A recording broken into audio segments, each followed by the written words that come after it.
Hey guys, James Dymond here. Welcome back to the next episode in this course. In this episode, we're going to be looking at how to start to bring in some sounds into the project and how to get them kind of linked up. And in this first kind of section, we're going to be looking at the drums. So we kind of very briefly looked at how to kind of add some sounds in. Remember, we would use the left-hand side here, which is the browser. Would you use this button up here? Sorry, it's this one here. This will add and remove it. We can also resize it, remember, by clicking and holding. And I've dragged in the sample folder from Windows Explorer into here, and it's automatically popped up. So now I have access to all these samples. So these are all the ones that we're going to be using for the project. We're going to be looking at the drums to begin with. These ones that we looked at originally, these are just ones that come with FL Studio. So what I'm going to do is I'm just going to completely remove everything. And also that, we just right click on the sample itself and we go delete. We're going to do that for each and individual one. We're also going to get rid of Sytrus for the time being, as we don't need that. And then, as we can see, we've still got this basic kick drum, which was from FL Studio. That was a built-in one. We still got that down here. So we can either click on it, and then we can see it's automatically changed to the picker panel here. It's changed to the audio clips. We can click back to look at our MIDI clips, and then we've got our audio clips, and then automation when we get to that point. If we want to quickly kind of get into this panel by just simply clicking on something and then playlist, there we go, we can just move. And then let's click onto that, and then let's go ahead and right click and delete. If I just remove it like this, you can see it's still in the project, so that sample is still going to be there. So we want to go ahead and remove it altogether. We can then do this with the patterns as well. So I'm going to click, I'm going to hold shift, and that allows us to select a lot of them all at once, or we can hold control and click individual ones. So it's very much the standard kind of PC way of, moving around and copying files within the Explorer. So let's go ahead and just delete those. And now we're starting with a blank slate. So let's go ahead and add the kick drum. So we've got pattern 1 here.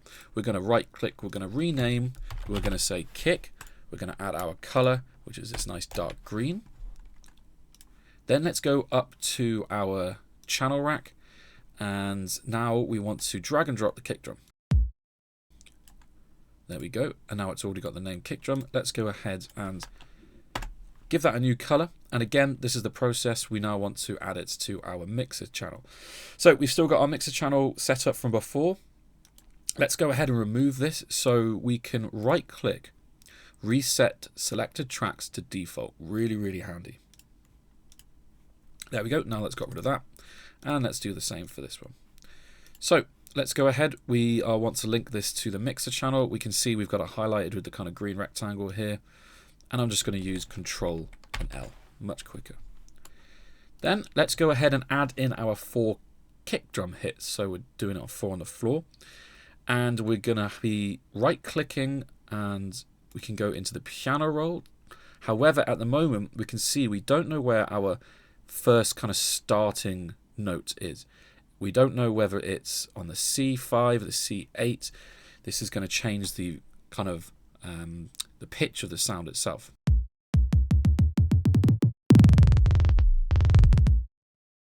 So we want to find out where that is. We simply click into one of these nodes here, and then we can go to the piano roll, and we can see it was indeed C5. However, we're not going to use the piano roll. We're going to be using this as a sequencer. I find this to be a lot easier than manually going in and changing it each time. So let's then right click, and we've got these sections here. Fill each step. So fill each step, 2 steps. We've got a quick kick roll here. Just turn the volume down slightly. Fill 4 steps. We've now got our 4 on the floor, standard dance beat. And then fill 8 steps, which is just the 1 and 2. So that's a really quick and easy way to get our 4 kick drum hits into the kind of channel rack itself. So let's go ahead. We've got it on the mixer channel now. We're going to change this kick drum to mono. This is quite an important thing. You might find that your kick drum, you might not be able to hear it too well, whether it's stereo or mono. Sometimes the click at the top end of the kick drum can be a little bit left and right. So it's always good practice just to make sure that we turn our kick drum to mono. Then let's hit play and let's bring the volume down very slightly.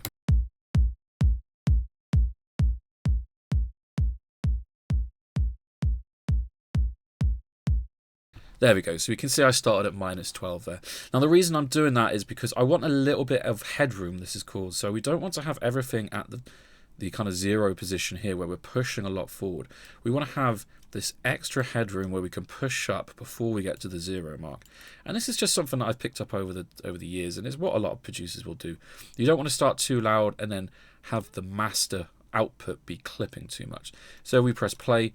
We've clicked onto the master and we can see we've got lots of room to play with. As your track progresses, this is going to rise, and we don't want to be going above 0. That's the kind of danger mark. We don't want anything to clip or distort. It will get some nasty kind of sounds. So now we've got the kick drum in, let's go ahead and do a little bit of EQing. So let's go ahead and add our parametric EQ2, and we just want to kind of enhance that low end a little bit. So let's just move this node 1 to the left, and we're going to use node 2. And what I'm going to do here, I'm just going to push up on the bottom end, and I'm just going to hear for it to sound a little bit fuller in that low end.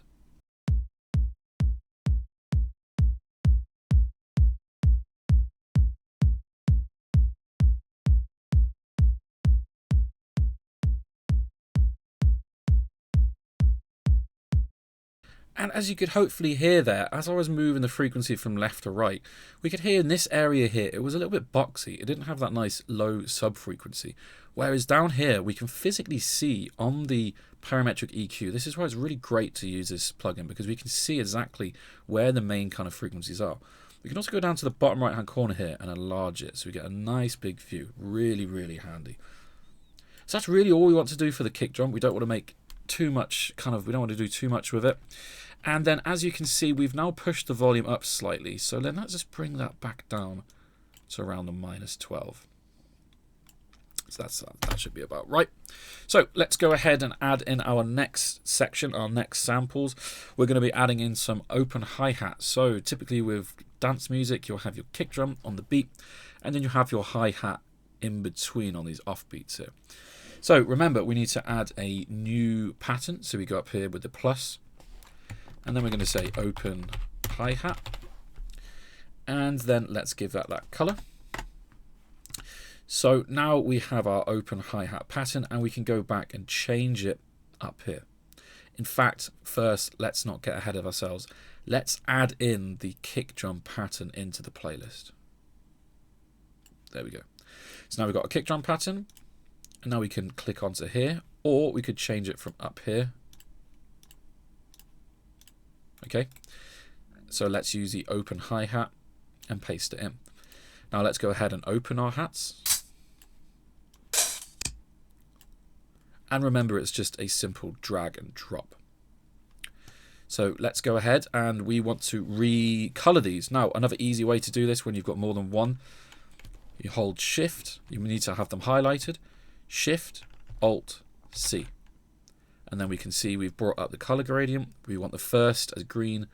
The last, it kind of defaults to this gray color. So we click on this right arrow, and there we go, accept.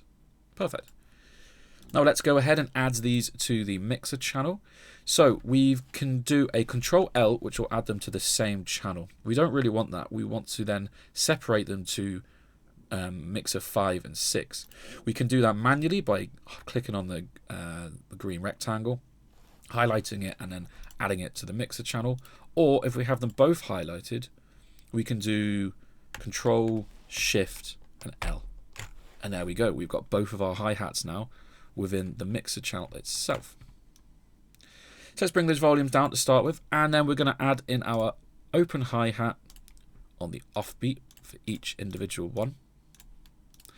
So then let's right click on the green node here. This is going to solo the first hat, and let's have a listen to that. And let's do the same with the open hi-hat too.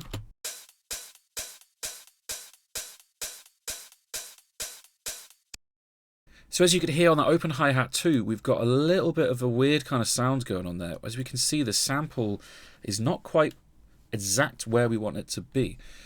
So this is where we can kind of use some of these additional kind of nodes here to craft the sound itself. As you can see, if I click out, it reduces the volume of the out there, so it kind of makes it, it's doing a curve from top to bottom, hence why we're getting rid of the end. Or we can go into our our envelope control here, and we can pull back on our envelope. Let's reset everything to 0. So now when I press play, nothing will come out. And then as I bring the decay,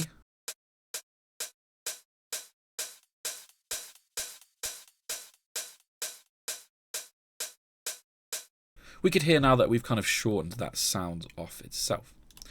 So let's go ahead, and we're just going to add some very basic EQ to begin with. Let's add on parametric EQ 2, and let's just do a low cut on the hi-hat, the first one here. And the reason that I'm doing this is because there is going to be some high and low end in these sounds. It's an open hi-hat. There's going to be mainly high sound, which we can see on the analyzer here, but we can see we've got this low end as well. We want to get rid of some of that low end. We don't really need it. It's redundant. A sound in the high end of the spectrum, we want it to be high, and of course vice versa with the low end. So we've got rid of the high on there, and let's do the same with the second hi-hat.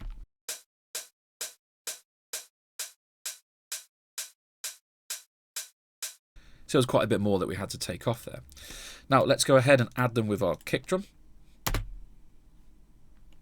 So the big mistake that I just did there, I'm still in pattern mode. I do this all the time, something that you just get used to. We're in pattern mode, so that's why we're playing only the open hi-hats. We need to go back to the playlist, change this to song mode. Now we're going to be playing everything.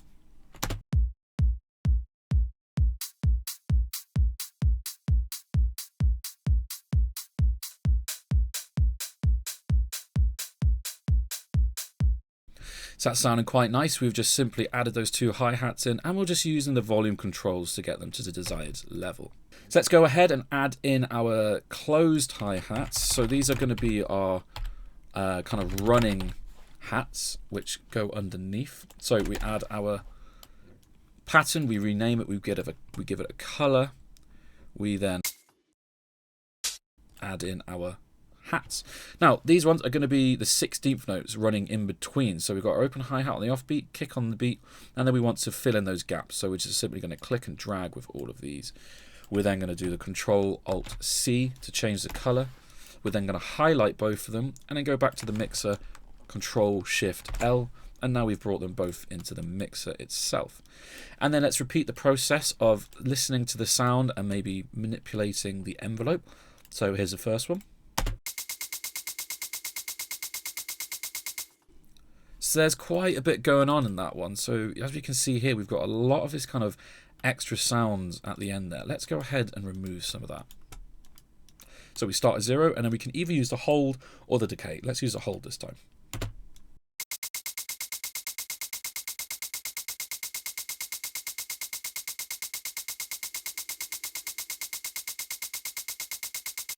So a little bit of hold, a little bit of decay to kind of shape that sound itself. Let's go ahead and do it with the second hat as well.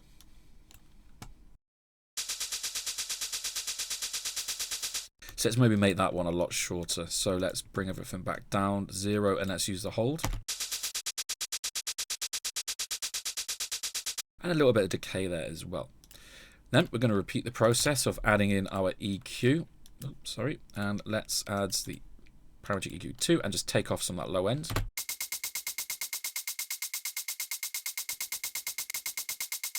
So that one's making a big difference. If I boost that low end, we can really hear what we're taking away there, taking all that nastiness away.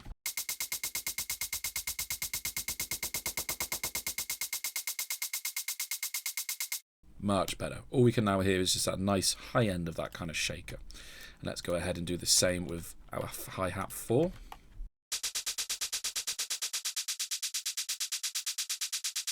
There we go, sounding really nice. So this is the kind of process, hopefully you can kind of see there is a process behind it. We're adding a sound, we're using an EQ to shape it, then we're using the volume to get it in relation to the other sounds, so the sound isn't too loud or it's not too quiet within the context of the mix. So let's go ahead and do that with the third hat. Let's just bring the volume down and we'll bring it into the mix slowly.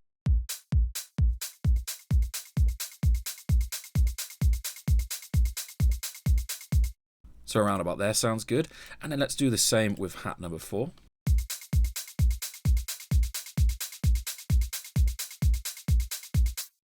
So that's starting to sound a little bit nicer.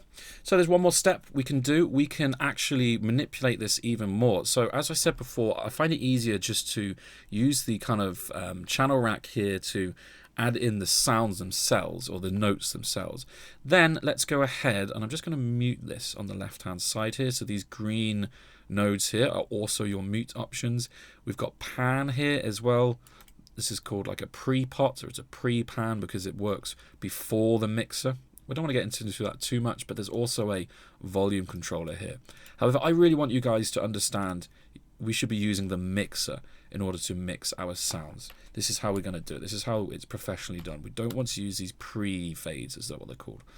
So let's go ahead and try and make this sound a little bit more interesting. So let's go right click, piano roll, and now we can see we've got all our individual notes. For some reason, I don't know why, but FL always defaults to making these absolutely tiny, which doesn't really help anyone. And if we now listen with them when they're very small like this, so let's get our hi-hat 3 soloed. I can now control the length of this, and it will control how much we hear.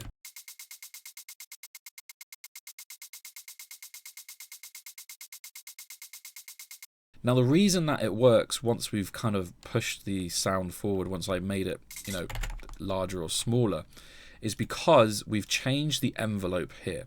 If you leave this envelope like this one, where we haven't moved it, then the envelope is not going to activate on the MIDI pattern itself. So that's something to keep in mind. So we're just going to keep them as nice and long for the time being. We want to hear the full sound. Then down here, as we can see, we've got this extra kind of panel which we can move up and down like this. We've got it set to control velocity. If we right click here, we've got pan and some other little parts. I would just say let's just stick for pan and velocity for the time being. And what I want to do, I want to add a little bit of groove to this. So let's go ahead and just notch down the first 2 16th notes of each beat. Now let's have a listen to that. Let's just maybe do a bit more of an extreme example.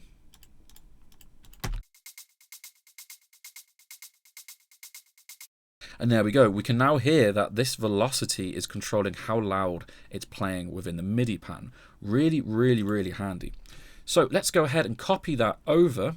So we can either do it manually and do exactly what we've just done there. So we can go in and we can highlight all of them, stretch them across. We can see our ghost velocities down here. So we can match these up, which is very nice and quick. Or we can simply Control A and then Control C to copy. Let's get rid of all that. And then Control V. So it's the same way as you would do in Windows to kind of copy and paste. Very, very simple indeed.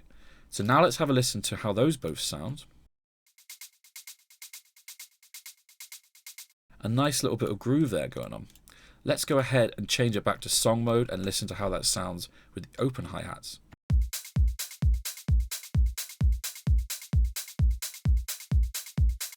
So it's sounding pretty good, but as we removed some of those velocity notes, we now need to bring these back up.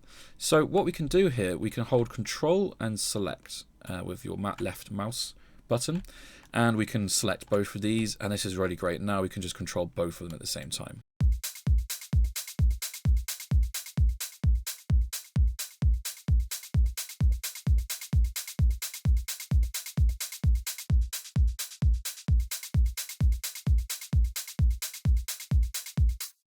So there we go, sounding really nice, just adds a little bit extra groove there. Next up, let's go ahead and add the clap. So we're going to kind of speed through this because once you kind of understand this process, it's all very much the same, isn't it? We're simply adding a pattern, we're adding our claps, we're then going to change the color, we're then going to link them to mixer channels, we're going to add in the reverse clap as well, we're going to change that color. We're going to add it to the mixer channel. We're then going to pre-add some EQ to it. And we'll do the same for these ones. Come back in here. We're then going to go to our clap pattern. and we're going to add in our claps on the second and fourth beat. Now look how quick I was able to do that. This is the way that you want to kind of work. This is how I can get through channels and mixer channels and all the different patterns very, very quickly. Got very used to speeding through stuff just simply over time. I've been doing this for a very long time working with FL. So we can learn as you go on, and you'll get faster and faster, which is great. It really helps to get all your creative ideas down. So we've got the clap on the second and the fourth beat. This is traditionally where it would go within dance music. Let's have a listen to that. And the second clap. Sounding pretty good. So let's go ahead and get our first clap into the mix. I'm going to remove these two. I want to also maybe have a look at the ADSR. So this is that section again, the envelope section.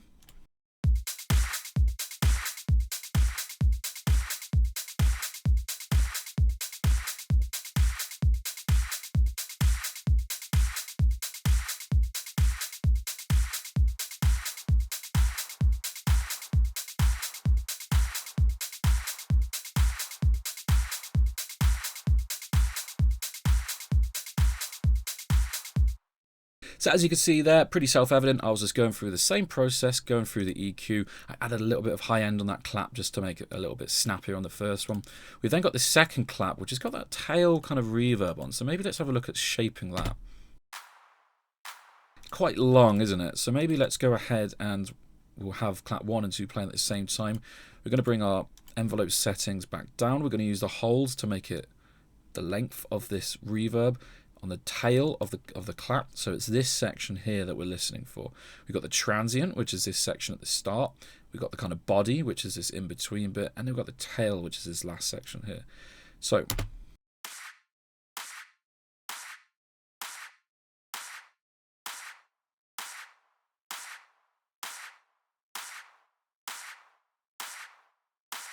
so that's sounding a bit nicer. We've just kind of removed some of this long tail section. It sounded a bit too much. So let's see what that sounds like with the rest of the claps.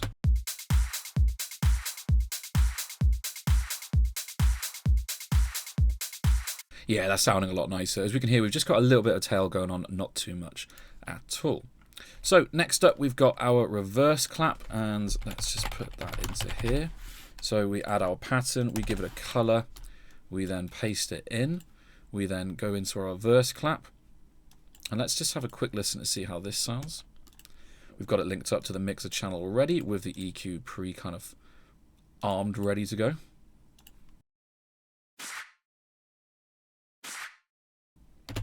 So a bit of a strange sound. So what we're going to do with that, we want to reverse it. And this is where these pre-computer effects come in. Really, really handy. Let's just add the reverse. So that's sounding quite cool. And the effect that we want to do now is we want it to reverse into the kind of the clap. So we want to kind of work out where we might need that to play. So let's play the claps and the reverse clap. We want the reverse clap to play first, then the clap to play afterwards. And we're going to do it. In fact, let's just keep it where it is for the time being and work out what position on the channel rack it needs to be. Maybe that's a bit too quick. Maybe not there. Nope.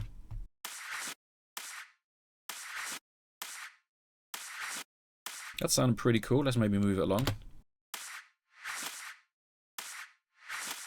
I actually really like that kind of sound, the way it kind of slaps into it. So what we're going to do is we're not going to have them on every single beat or every single bar. We're just going to do it on the second and fourth bars of the 4-bar section. So we've got our 8-bar section, 2, 4, 6, and 8, which correlate up here. Now let's have a listen to how all of that sounds.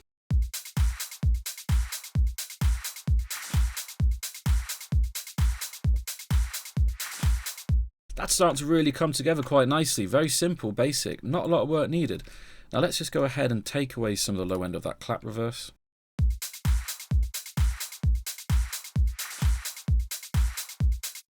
And there we go, sounding really nice indeed. Very simple, but very effective. And this is just such a really easy way to get your track going. We're not going to go into too much detail.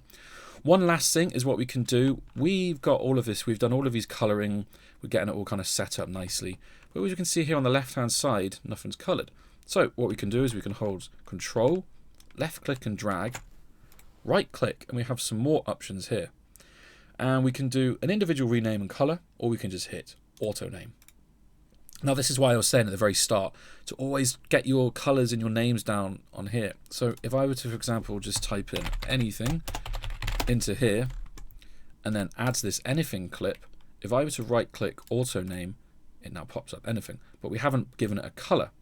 So if we give this a colour, and let's just say this random orange, we can now go back to this, right click, Auto Name. There we go, change the colour. Also, we don't even have to click on Auto Name, a very, very quick way of doing it. Right click A, and there we go. Right click A will change straight away what you've got. Very, very simple, very easy to use. So let's get rid of that by right clicking and deleting. And then in order to reset this again, we can do right click Auto Name or right click A. And because there's nothing in that pattern, it defaults back to the default look. So one last thing we're going to look at before wrapping up this episode is another way of adding a kind of loop or a sample into the project without actually using the channel rack itself. So we've got our drum loop here on the left hand side, and we can simply drag and drop. And as you can see, it's in the almost precisely at the right length. I think this has been rendered through FL Studio and it's just got a tiny bit extra left on at the end there. So we could just pull that down to make it exactly in time. However, sometimes when you're loading loops that haven't been rendered in FL Studio, or you're rendering it from a sample, or they've been rendered in a sample pack, they might not be in the right tempo. Down here, we can see that the embedded information is 128 BPM. We're working at 130 BPM within this project, which we are going to change in a little bit. So you might not have this embedded information, but a lot of the times these days the loops will actually say drum loop 128 BPM.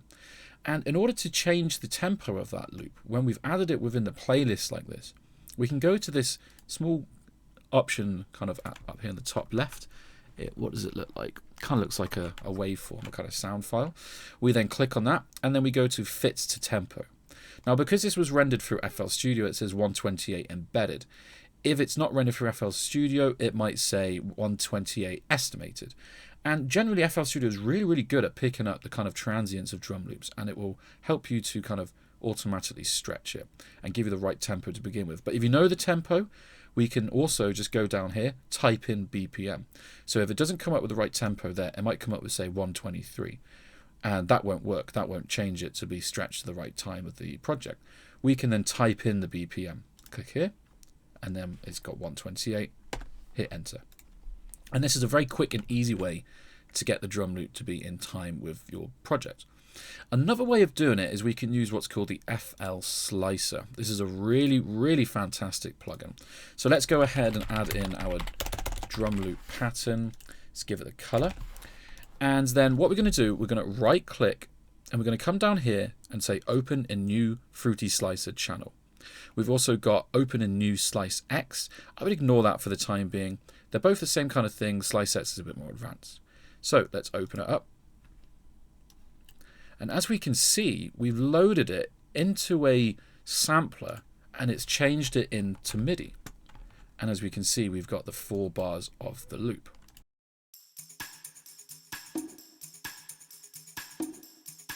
So now, regardless of what your BPM is, because it's changed it into MIDI, it's always going to bring it to the right BPM. So it's brought it up to 130. So if we wanted to change this to a different tempo, we can say let's change to 138. It's going to say restretch all channels now. That's because we've got this drum loop in there and we've got it embedded. We've got it set to the 130. So now let's click yes. It's just then changed this BPM. It's also changed the BPM of everything else, including this drum loop here. So let's go ahead and now see what that sounds like. So now we've changed it to 138 BPM. But for the sake of this tutorial series, we're going to be working at 128. So let's bring that back down. We're going to re-stretch all channels. Yes, we are. So this is where you can now decide, do you want to use this drum loop? And we can we can move things around, and we can actually, let's go absolutely random.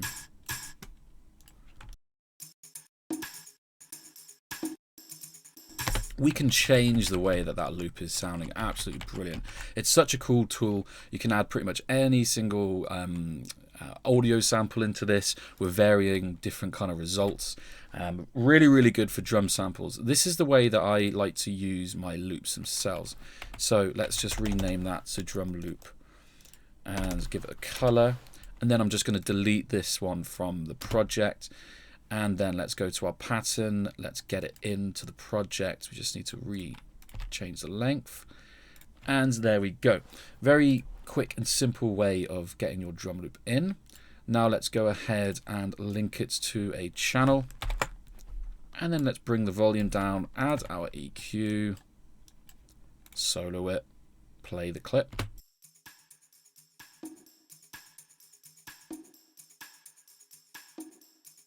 And then let's get it in with the rest of the sounds.